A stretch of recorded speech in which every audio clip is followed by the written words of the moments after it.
Okay, I'm a mom.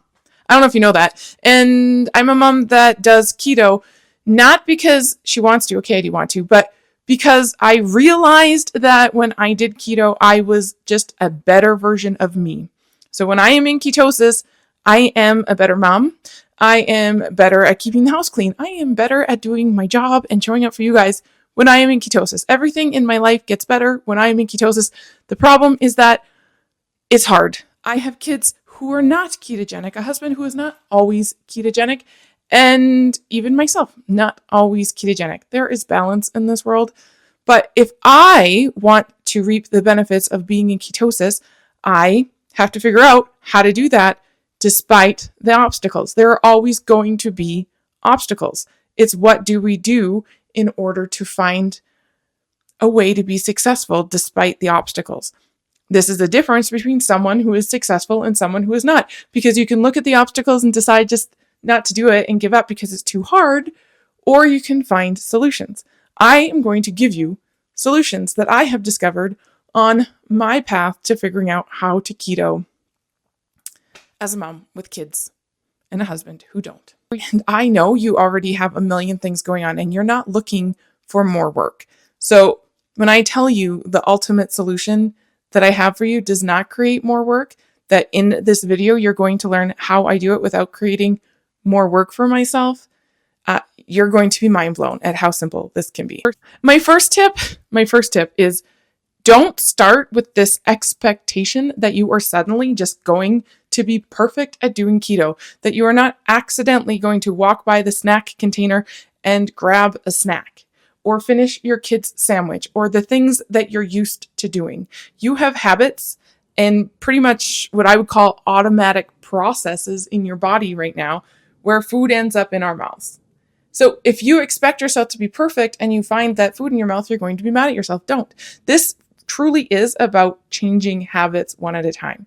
So if you're new to this, this can be really as simple as getting intentional at meal times and choosing to make keto meals. And if the snacks happen, we call that a snackcident. It's going to happen, and that is okay. You will get there. It's about recognizing those habits that are interfering with your ability to get into ketosis and creating strategies. Start with awareness, create those strategies. Start small, don't expect perfection. You'll get to a place where it is good enough pretty quickly as long as you don't get mad at yourself. Number 2 is family-friendly meals. I don't know why there's this misconception that keto meals are not family-friendly in general. My kids love a lot of the foods that I make that are ketogenic. They are fatty, they have delicious meat, they can have as much flavor or as little flavor as you and your family want to add to that meal. Oftentimes, my kids will eat it just the way it is. Now, if you are somebody that is worried about their kids being in keto, which, I don't think is necessary for kids to be in ketosis. I don't even know necessarily that it's helpful. I don't know if there's that evidence yet. I do know that metabolic health is helpful to kids. So therefore, I don't sweat about my kids eating keto meals with me. That being said, I will throw fruit on their plate. I will throw extra veggies and potatoes. And they do get a sandwich in their school lunch because it's easy. I pick organic. But anyways, so family friendly. There are so many recipes out there that are almost exactly like what your family is used to eating. They just either A, use different sauces, keto versions, potentially homemade. This is a good thing anyways. And B, they skip the potato, the rice, the pasta. That part of the meal isn't there. They might replace it with like cauliflower rice, but ultimately pretty much everything that is a current family favorite, you can find a keto recipe for. The second thing that is important is this thing called meal planning, meal prep, being aware of what your next week looks like and setting yourself up for success. I am a huge advocate for prepping things in advance and having them ready to go because especially when you are new to keto, when that hunger takes hold of you and you do not have something ready to eat that tastes good and fits the macros of this keto thing, you are more likely to go choose something that doesn't work for the plan. It sends you on derailment. So prepping is important, and having a plan can go a really long way in being successful, knowing what's for dinner, not having to ask yourself what is for dinner. The other thing that is really important is what kind of snacks do you have in the house for your kids? So we've talked about the fact that your kids are not necessarily going to be keto with you, which is totally okay.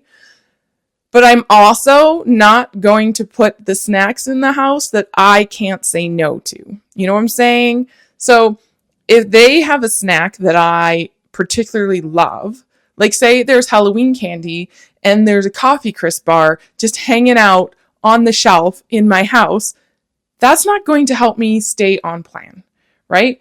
If your kids eat goldfish crackers and you love goldfish crackers and you have a big box of them in your pantry, once again, that's not going to help you stay on track.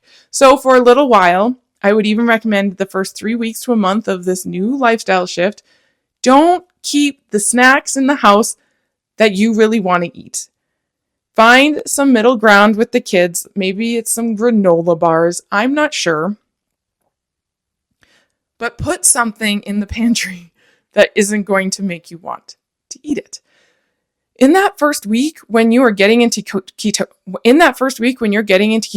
if you have snacks that look good to you in there is a very good chance they're going to end up in here. So just be kind to yourself. Don't force yourself to have that battle with the food. Just keep it out of the house in the beginning until your body adapts to this way of eating. It's fat adapted. You'll feel so much better. So I'm a busy mom who ketos, but who am I and why am I making this video for you? If you haven't met me, Amy, keto coach for moms, passionate about helping you tap into your self-worth and use the nutrition, that power that ketosis has to offer to get you feeling happy and healthy and, you know, have that super power up star to mom life that keto is in my life.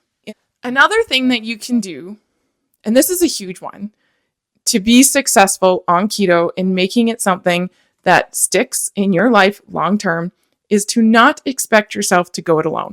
You're a mom, right? So you understand the value of having mom friends. Other women going through what you're going through right now is incredibly valuable, right? Not feeling alone, having somebody that you can complain to and bitch to that understands what you're going through. It is so important. And research shows if you are somebody who is trying to change your lifestyle, eat completely differently, one of the most important things that you can do is have a support group. I'm not sure if you know, but I have one. It'll be linked below. It is my membership where you get to come and hang out with me and all the other ladies. We meet twice a week over Zoom at different times. So hopefully it fits into your schedule so you can hop on and ask questions, hop off immediately after if you have to. We're casual like that.